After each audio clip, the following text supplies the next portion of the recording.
آج پاکستان میں کورونا سے متاثرہ مریضوں کی تعداد 17,500 سے تجاوز کر گئی ہے۔ اموات 400 کے قریب ہو چکی ہیں۔ دراصل پاکستان میں کورونا ٹیسٹ بڑھ رہے ہیں تو مریضوں کی تعداد میں بھی اضافہ ہو رہا ہے۔ پچھلے 3 دنوں میں سے روزانہ اوسطاً 8,000 ٹیسٹ ہو رہے ہیں اور یومیہ تقریباً 700 کے لگ بھگ نئے مریضوں کا اضافہ ہو رہا ہے، مگر کل اب تک کے حوالے سے سب سے خطرناک اعداد و شمار سامنے آئے۔ کل 24 گھنٹوں میں ریکارڈ 990 نئے مریض بڑھے اور 24 اموات ہوئی۔ پاکستان میں اب تک 1,82,000 سے زائد مشتبہ افراد کے ٹیسٹ ہوئے ہیں، یعنی مصدقہ مریضوں کی تعداد اب بھی 9% کے قریب ہے۔ اموات کی شرح 2.2% اور صحت یابی کا تناسب پاکستان میں 24% ہے۔ جو ہماری ٹوٹل ڈیتھس ہیں پاکستان میں کرونا وائرس کے حوالے سے، ان کی تعداد اب 385 ہو گئی ہے۔ اس میں ایک نقطہ آپ کے سامنے رکھنا چاہتا ہوں کہ وہ لوگ جو اعداد و شمار پہ بہت غور کرتے ہیں تو ان کو شاید یہ 385 کا جو اضافہ ہے یہ زیادہ لگے۔ جیسے جیسے ہمارے اعداد و شمار اکٹھے کرنے کا جو سسٹم ہے وہ بہتر ہو رہا ہے، تو اس میں کچھ جو پچھلے دنوں کچھ ڈیتھس ہوئیں تو ان کے جو اعداد و شمار ہیں وہ بھی ڈیٹا بیس میں ڈالے گئے، تو اس لیے وہ زیادہ انہی ڈیٹس میں ڈالے گئے جب وہ ڈیتھس ہوئی تھیں، اس لیے ان کا آج کے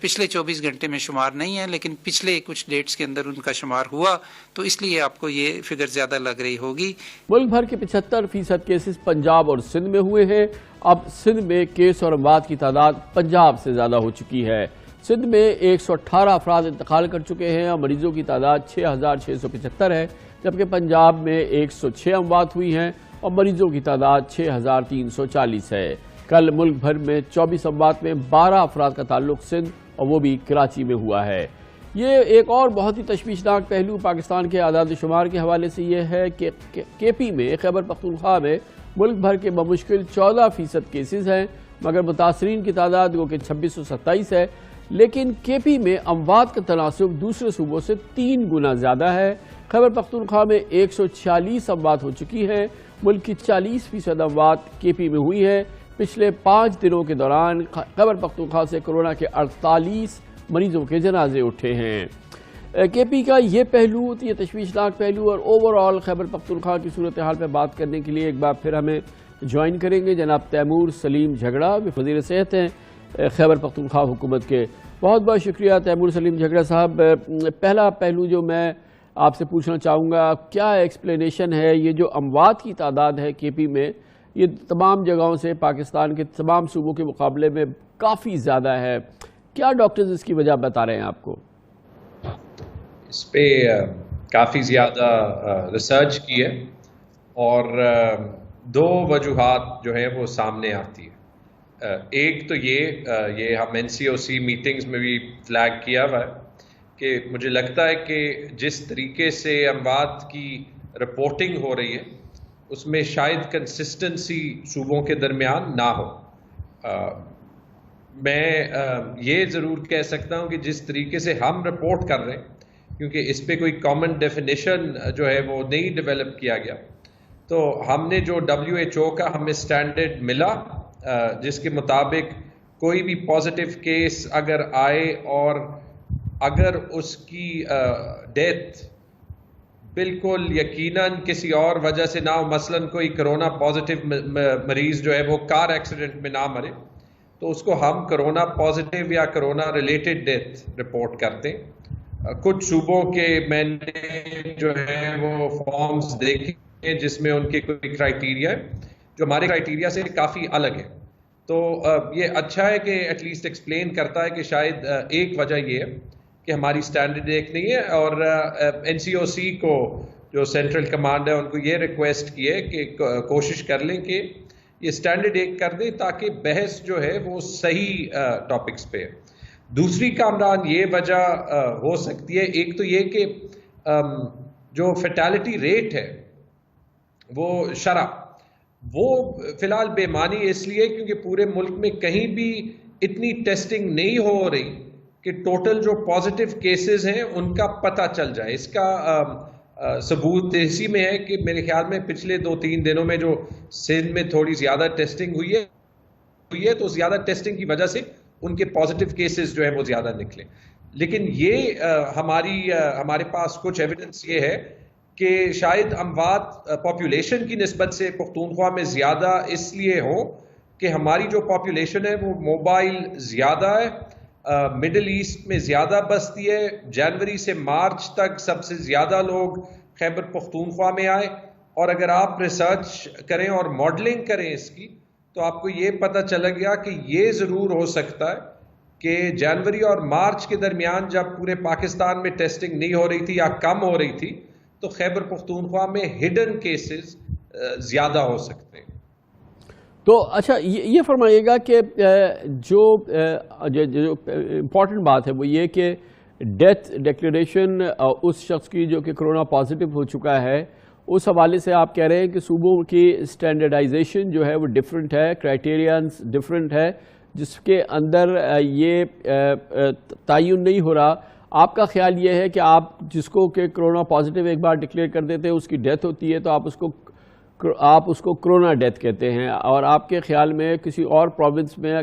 اگر وہ کرونا پازیٹیو ہے لیکن اپیرنٹلی اس کو ایم آئی ہو جاتا ہے، مائیکارڈیل انفارکشن ہو جاتا ہے یا اسٹروک ہو جاتا ہے، تو اس کو وہ کرونا ڈیتھ ڈکلیئر نہیں کرتے، اور یہ ڈسپیرٹی کی وجہ ہے آپ کے خیال میں، اور آپ کو اس کی کوئی ایکسٹراڈنری وجہ نظر نہیں آتی جو آپ کے نمبرز جو ہیں، کیونکہ جو ملک کی ٹوٹل اموات ہیں اس کی 1/3 جو ہیں وہ کے پی کی ہیں۔ میں آپ کو اس کی ایک مثال بھی دے سکتا ہوں اور یہ بھی بتا سکتا ہوں کہ فی الحال حالانکہ ہم دیکھ رہے ہیں کوئی ایکسٹراڈنری وجہ کیوں جو ہے وہ اس کا زیادہ چانس نہیں ہے۔ مثال فار ایگزامپل یہ ہے کہ ہماری اموات میں تقریباً 25 تک ایسی ہیں جو کہ تقریباً death on arrival in hospital یا ایون ڈیتھ کے بعد ہم نے سواب سیمپل لیے اور جب وہ پازیٹیو ہوئے تو ان کو ڈیتھ کی موت کی 3-4 دن بعد ایون 5-6 دن بعد ہم نے ان کو کرونا پازیٹیو ڈکلیئر کیا۔ اس میں آپ نے دیکھا ہوگا کہ کل ہم نے اپنی ٹیلی میں 15 کا اضافہ کیا ایسے ہی کیسز جو کہ 10 اور 20 اپریل کے درمیان سسپیکٹ ڈکلیئر ہوئے تھے لیکن بعد میں ڈکلیئر جو ہے وہ پازیٹیو ہوئے۔ یہ مجھے پتا ہے، اگر آپ کو یاد ہے کہ سندھ کے چیف منسٹر صاحب نے ایک پریس کانفرنس بھی کی تھی جہاں پہ انہوں نے 16 ایسے کیسز آئیڈینٹیفائی کیے تھے جہاں پہ ڈیتھ کے بعد انہوں نے سواب سیمپل جو ہے وہ نہیں لیا تھا، جو ہم ایز پر پروٹوکالز ہر سسپیکٹ ڈیتھ کے بعد لیتے ہیں اور اس کے بعد اس کا اسٹیٹس بھی چینج کرتے ہیں۔ اس کا واحد جو جی اچھا یہ فرمائیے گا کہ اس وقت جو بھی کے پی کے اندر ٹیسٹ ہوتے ہیں اس سے جو پازیٹیو ہوتے ہیں یا پھر اس میں جو ایگریویٹڈ کیسز ہیں، آپ کی ہاسپٹل کیپیسٹی، آپ کی جو اوور آل پروونس کی کیپیسٹی ہے ٹو میٹ دس چیلنج، وہ کتنا اس وقت کوپ کر رہی ہے اس پوری سچویشن سے، اور کیا یہ ریلیکس سچویشن ہے یا یہ کہ یہ بہت ہی اب آپ کے لیے ٹف سچویشن ہے؟ کیا حالات ہیں؟ دیکھیں، ریلیکس سچویشن تو نہ کہیں پورے پاکستان میں نہ کہیں پوری دنیا میں، اور سب سے پہلے تو یہ کہ جو میں ریلیکس سچویشن کو نہیں کہہ رہا، میں فیسلٹیز اویلیبل میڈیکل فیسلٹیز کے لحاظ سے بات کر رہا ہوں کہ آپ کے، کیونکہ دنیا نے تو 10 گنا زیادہ فیسلٹیز بھی کی اور پھر انہوں نے اس کو ڈسکارڈ کر دیا۔ میں جاننا چاہ رہا ہوں کہ آپ کی فیسلٹیز کے لحاظ سے آپ کمفرٹیبل ہیں یا نہیں، اس کے لیے کمفرٹیبل کہہ دیں آپ۔ جی میں اسی پہ آ رہا تھا۔ مقصد یہ تھا کہ فی الحال ہمارے پاس کیپیسٹی کافی ہے، اور ہمارے ماڈل کے درمیان جیسے پرائم منسٹر صاحب نے کہا کہ انہوں نے مڈ مئی کا کہا تھا، میرے خیال میں مئی میں تو جو بھی سچویشن آئے انشاءاللہ ہم کیپیسٹی کے لحاظ سے کمفرٹیبل ہوں گے۔ لیکن کامران، یہ میں ساتھ فلیگ کرنا چاہ رہا تھا کہ جو فرنٹ لائن پہ کوپ کر رہے ہیں انٹینس پریشر میں، ان کے لیے ریلیکس سچویشن نہیں ہوگی، جن کے لیے ساری حکومتیں کوشش کر رہے ہیں کہ پی پی بھی فراہم کریں، ان کو انگیج بھی کریں، اور آئی تھنک ان کی ایفرٹس کو ڈاکٹرز، نرسز، پیرامیڈکس کو کانسٹنٹلی خراج تحسین پیش کرنا چاہے گا، کیونکہ کیپیسٹی ہونا ایک چیز ہے، جو لوگ 24/7 اس پہ کام کر رہے ہیں، مریضوں کو دیکھ رہے ہیں، ان کے لیے وہ سچویشن جو ہے وہ ریکگنائز کرنا ضروری ہے۔ کتنی آپ کی سچویشن ایگریویٹ ہوئی ہے، کیونکہ اب جتنا بھی کہیں لاک ڈاؤن، لیکن جب آپ گراؤنڈ پہ جاتے ہیں، اور ہم نے پشاور کے سینز اپنے چینلز پہ بھی دکھائے ہیں، وہ اس انداز کا، بلکہ اس سے دور بھی اس لاک ڈاؤن اس انداز کا نہیں ہوتا جو کہ ایک میڈیکل سچویشن ڈیمانڈ کرتی ہے. یہ بس اب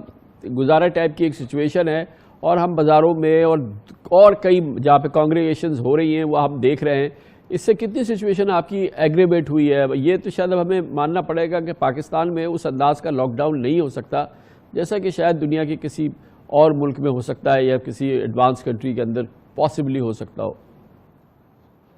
جی کامران، آپ بالکل ٹھیک کہہ رہے ہیں کہ جو لاک ڈاؤن یا جو ٹریڈ آفز پاکستان یا صرف پاکستان نہیں کسی بھی ڈیولپنگ ملک کو جو ہے وہ کرنے ہوتے ہیں وہ شاید زیادہ ترقی یافتہ ملک کو نہیں کرنے ہوتے. حالانکہ وہاں بھی اس ٹائپ کے پروٹیسٹ، اس ٹائپ کے خدشات ہوتے ہیں جو کہ یہاں پہ جو باتیں ہو رہی ہوتی ہیں. آپ امریکہ کو دیکھ لیں، آپ یورپ میں دیکھ لیں، یہ پرو اور اینٹی ویوز اور دو طرفہ ویوز وہ وہاں بھی ہوتے ہیں. پشاور میں آپ نے حالات کا کہا، میں ایک بار یہ ضرور کہوں گا کہ ہماری ایڈمنسٹریشن نے جو کہ لاک ڈاؤن کو دیکھ رہی ہے بڑی زبردست کوشش کی ہے. پوری پختونخوا میں جو ایک خصوصیت رہی ہے ہماری یہ رہی ہے کہ ہم نے کوشش یہ کیا ہے کہ سوسائٹی کو انگیج کریں. اس کی ایک مثال یہ ہے کہ ہم ٹریڈرز کے ساتھ پچھلے 2 ہفتوں سے لگے رہے ہیں اور ان کی شدید اکنامک تکلیف کے باوجود انہوں نے ہماری پوزیشن سمجھی ہے اور ہمارے ساتھ وہ لگے رہے ہیں. لاک ڈاؤن میں تقریباً 14-15 اپریل کے دوران تقریباً 2-3 دن میرے خیال میں تھوڑا سا جو ہم چاہتے تھے اس سے زیادہ فری انداز میں شاید موومنٹ ہوئی. یہ ضرور کہنا پڑے گا کہ رمضان میں ہم نے 1-2 سٹیپس بھی لیے ہیں، اور ویسے بھی جو یہاں پہ رمضان کا کلچر ہے اس میں لوگ روزے کے دوران باہر نہیں نکلتے، اور جو موومنٹ ہے لاک ڈاؤن اس کو کہتے ہیں وہ بہت بہتر ہو گئی ہے، جس میں اگین ایڈمنسٹریٹو پلاننگ اور سول ملٹری جو دونوں کی کوآرڈینیشن ہے ہماری ٹاسک فورس کی انڈر دا چیف منسٹر، وہ کافی کام آ رہی ہے. اس کو ہم ماڈل بھی کرتے ہیں. ہمارے خیال میں اوور آل جو ٹرانسمیشن ریٹ ہے وہ 2.0 سے 1.2 تک پوٹینشلی آیا ہے. لیکن جیسے آپ نے کہا وہ بھی شاید اس ٹائپ کا لاک ڈاؤن نہ ہو سکے اور ہم نہ کر پائیں جیسے ووہان نے 12, 14, 16 ہفتوں کے لیے کیا تھا. ڈرونز پورے صوبے میں جو ہے وہ اڑ رہے تھے،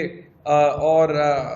ساری جو ان کی آبادی تھی ان کے ایپس کے تھرو جو ہے ہر کسی چیز کو ایکسیس تھا. ہمیں اپنی ریالٹی کے اندر ہی جو ہے آپریٹ کرنا ہے، اور میرے خیال میں کافی اچھا کیا. بہت بہت شکریہ. تیمور سلیم جھگڑا خیبر پختونخوا کے وزیر صحت ہمارے ساتھ پشاور سے موجود تھے.